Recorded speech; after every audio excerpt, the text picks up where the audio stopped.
So throughout the Hebrew Bible, we have a few different places where we see a figure called the Satan.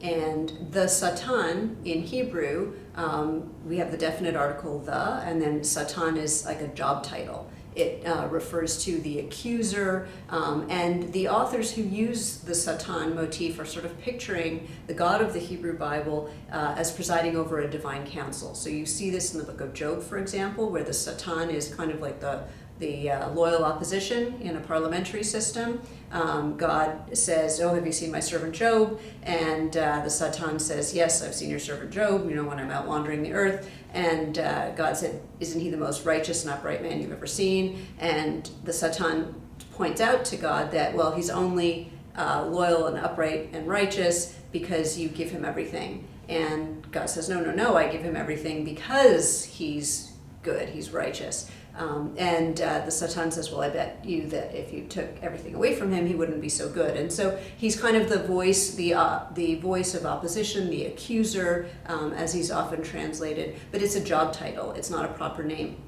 And you see this in a few other places in the Hebrew Bible, in the book of Numbers, in chapter 22, which features a talking donkey. The donkey isn't the Satan either, but actually the Satan stops the donkey from moving forward on his way, and he's sent by God.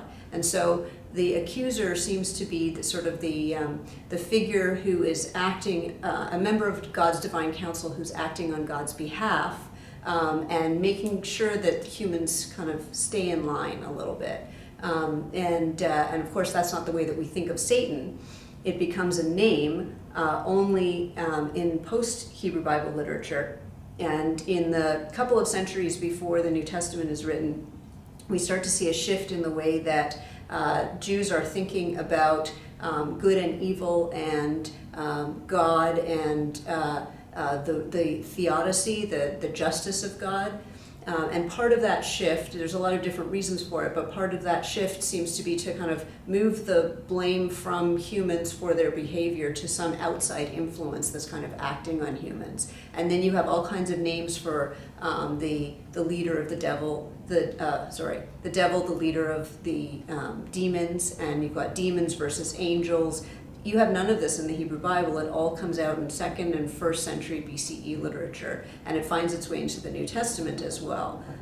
And sometime in the 2nd, 1st century BCE, you start to see the term Satan from the Hebrew Bible becoming a proper name in this literature, and being sort of the proper name of the Prince of Darkness, as the New Testament calls him.